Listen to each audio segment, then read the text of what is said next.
Question number 1 states, a miring cylinder containing water is placed on a top pen balance. An object is placed into the miring cylinder. What is the mass and what is the volume of the object? So in diagram 1, as it states, a miring cylinder containing water is placed on the top pen balance. So it is the mass of water. And we can also determine the volume of water from the miring cylinder, and it is 17.5 centimeter cubes. Then it says an object is placed into the miring cylinder. So it is the total mass, and total mass is equal to mass of water plus mass of object, or the mass of object is equal to total mass minus mass of water. Total mass is equal to 54 grams and the mass of water is 20 grams. Therefore, mass of object is 34 grams. Now from the miring cylinder, we can determine the total volume, which is 17.5 centimeter cubes. And total volume is equal to volume of water plus volume of object, or volume of object is equal to total volume minus volume of water. Total volume is 17.5 centimeter cubes and the volume of water is 7.5 centimeter cubes. Therefore, volume of object is 10 centimeter cubes. So option C is the correct answer. Question number 2. Which quantity is vector? I hope you remember the definition of a vector, but let me remind you that a vector is a quantity that has both magnitude and the direction. So distance is a scalar quantity, force is a vector, mass again scalar, speed is also a scalar. So correct option is option B. Question number 3. The table shows the distance traveled by a car in each 2 seconds time interval during a 12-second period of its journey. Then we have a table where the first row shows the time interval and the second row shows the distance traveled during each time interval. And he is asking which statement describes the motion of a car. So from the table we see that from 0 to 2 seconds, the distance traveled is 10 meter, and from 2 to 4 seconds, it is also 10 meter. So we can confidently say that the body is moving with the constant speed from 0 to 4 seconds. And from 4 to 6 seconds, the distance increases by 1 unit.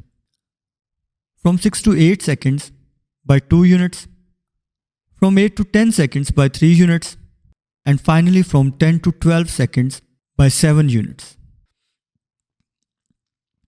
Now I want to remind you the definition of non-uniform acceleration. It is defined as when the object's velocity changes by unequal amounts in equal intervals of time. So we can clearly see that the speed is changing unequally in equal intervals of time. Therefore, the first statement is correct. That is, it is moving with the constant speed from 0 to 4 seconds, followed by a non-uniform acceleration.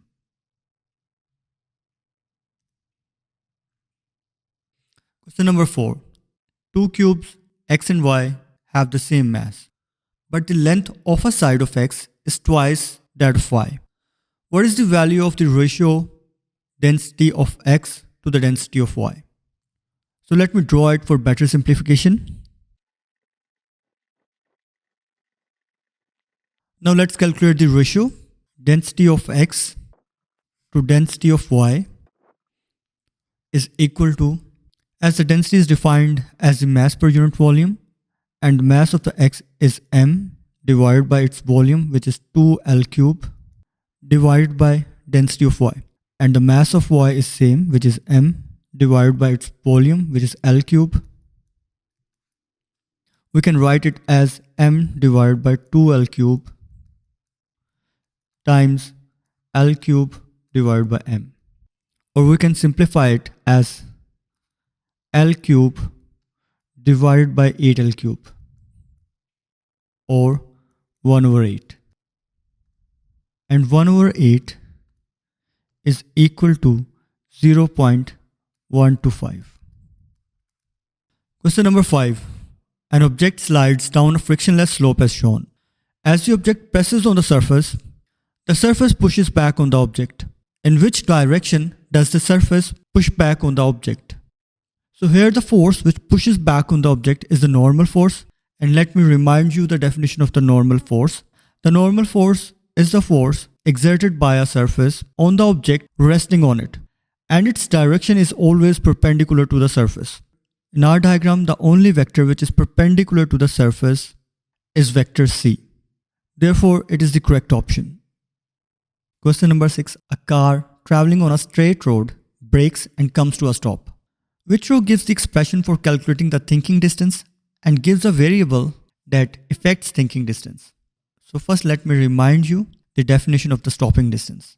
Stopping distance is the total distance a car travels from a movement the driver sees a hazard to when the car completely stops. And stopping distance is equal to thinking distance plus braking distance. Or thinking distance is equal to stopping distance minus braking distance. In the second column, is asking about the variable that affects thinking distance. While load cannot affect thinking distance, speed can. For example, if we are moving at high speed, the thinking distance will be longer. And if we are moving at a low speed, the thinking distance will be shorter. Therefore, option D is the correct answer. Question number 7. An unstretched spring of length 5 cm stretches by 4 cm when a mass of weight 6 Newton is suspended from it. The spring does not exceed the limit of proportionality. What is the total length of the spring when the weight of suspended mass is 3 Newton?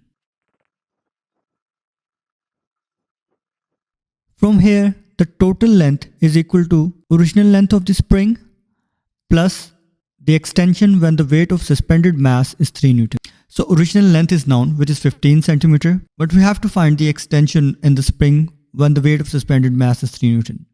And note that he is saying that the spring does not exceed the limit of proportionality. So we can use the proportional method, and we have two physical quantities, weight and extension. So when weight is 6 Newton, the extension is 4 centimeters. Now we have to find the extension when the weight is 3 Newton. Simply we can use the cross multiplication. So we have 6x is equals to 12, or extension is equals to 2 centimeters. As original length is 15 centimeters and the extension is 2 centimeters. Therefore, the total length is 17.0 centimeters. So the option D is the correct answer. Question number 8. Which statements describing the movement of force about a pivot are correct? According to the definition, movement of force is the measure of turning effect of a force about a pivot point, and it is calculated as movement of force is equal to force times perpendicular distance from the pivot. Now let's look at the options. Option 1 is the movement of force is the measure of turning effect of the force, which is correct. Option 2 is the moment of force is equal to the force times perpendicular distance from the pivot. It is also correct. Option 3 is the moment of force is equal to the force times pressure on the pivot, which is not correct. So option 1 and 2 are correct. Therefore, A is the right answer. Question number 9. 4 objects have identical shapes but different distributions of mass. The center of gravity of each object is shown by the dot mark G. Which object is the most stable? Right, we have studied the two conditions of the stability. An object will be stable if it has a wide base area and low center of gravity. In the options, all shapes have same base area. But the shape C has the lowest center of gravity. So the correct answer is C. Question number 10. An object of mass 5.0 kg is pushed up a slope at a steady speed of 2.0 meter per second. Which calculation gives the change in gravitational potential energy from the bottom to top? Right.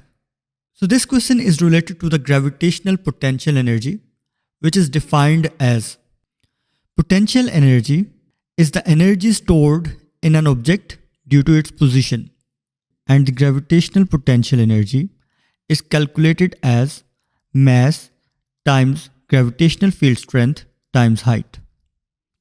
Here the mass is 5 kg and the height is 3 meter. So we can write 5 times 9.8, which is the value of gravitational field strength, times 3.0 meters, which is height. Therefore, option B is the correct answer.